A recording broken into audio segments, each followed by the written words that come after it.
8:30 को आपका एक्सीडेंट होता है और 9 o'clock आप मेंस की एग्जाम देने जा सकते हैं। इंटरव्यू से पहले 1 महीने तक आप हॉस्पिटलाइज्ड है और उससे 1 वीक पहले आप दिल्ली जाके उसकी प्रिपरेशन कर सकते हैं। तो luck has to come with you, उसको आना पड़ेगा और आपको आईपीएस बनाना पड़ेगा। मैं एग्जाम के लिए निकला, मेंस मेरा था, सुबह GS3 का पेपर था। 8:30 को मेरा स्कूटी स्लिप हो गया, मेरा लिगामेंट इंजरी हो गया, लेफ्ट हैंड में इंजरी था, सीट से ब्लीडिंग हो रहा था। लेकिन मेरे पास 2 ऑप्शन थे। मैं खड़ा हुआ, मैंने देखा, okay my right hand is safe and I decided I will go to the exam hall and write the exam. मेरे पास 2 ही ऑप्शन थे। या तो मैं वहां से उठ के रोने लगूं, यार मेरे साथ ही ऐसा क्यों हुआ, मेरा एक्सीडेंट हो गया, मेरा मेंस खराब हो गया, और हॉस्पिटल जाओ। या दूसरा ऑप्शन था कि मैं देखूं कि मैं 3 घंटे और सरवाइव कर सकता हूं। हाँ, कर सकता हूं। मैं मेंस के लिए एग्जाम हॉल में गया। ये जितने भी फोटोग्राफ्स लगे हैं, सर ने जैसे बताया कि जितने भी इंसान सक्सेसफुल हुए, अगर आप उसकी लाइफ स्टोरी देखेंगे तो कहीं ना कहीं एक मोमेंट आता है जहां पे वो इंसान की जो स्ट्रगल है वो पीक पे हो जाते हैं। वो इस मोमेंट पे आपको डिसाइड करना है कि आपको वहां से यू टर्न लेना है या आपको वहां से आगे निकलना है। इन सब लोगों ने डिसाइड किया कि उनको वहां से आगे निकलना है। एंड दैट इज द फंडा ऑफ लाइफ। सक्सेस उन्हीं को मिलता है जो इस स्ट्रगल वाले मोमेंट से आगे निकलने की सोचते हैं। जब भी आपको लगे कि आपके सिर पे बहुत मुसीबत है, जब भी आपको लगे कि आप हर तरह से गिर चुके हैं, जब भी आपको लगे कि आपके पास कोई ऑप्शन नहीं है, तब एक चीज आप अपने दिमाग में लाइएगा कि यही मोमेंट है जहां से आपकी तकदीर बदलने वाली है।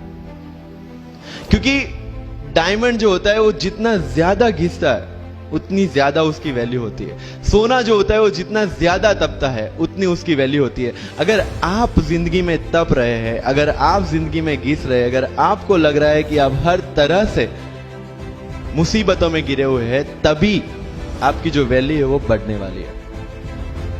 और यही मेरा एटीट्यूड रहा है। लोग बोलते हैं कि तुम्हारी फाइनेंशियल कंडीशन ठीक नहीं थी, पापा इलेक्ट्रिशियन थे, मम्मी हाउसवाइफ थी, डायमंड के कारखाने में काम करती थी, उसके बाद उन्होंने मैरिज में रोटियां बनाने का काम किया और उस तरह से मैं पढ़ा। लेकिन जब मुझे पूछा जाता है कि ऐसी कौन सी चीज है आपकी लाइफ में जो आप बदलना चाहते हो, एंड आई सेड नथिंग। क्योंकि अगर वो चीजें नहीं होती मेरी लाइफ में तो शायद आज आपके सामने में नहीं होता।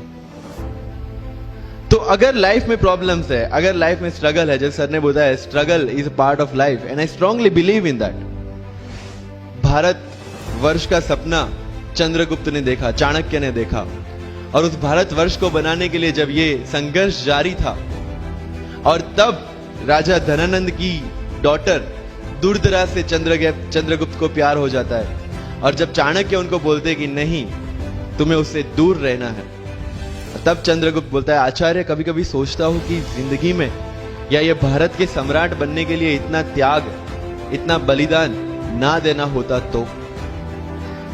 और तब चाणक्य रिप्लाई करते हैं तो हर कोई भारत का सम्राट होता।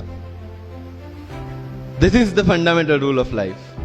अगर आईएएस बनने के लिए, आईपीएस बनने के लिए सैक्रिफाइस करना नहीं पड़ेगा, अगर उसके लिए आपको त्याग नहीं करना पड़ेगा, तो आज पूरे इंडिया में हर घर में आपको आईएएस आईपीएस मिल जाएंगे।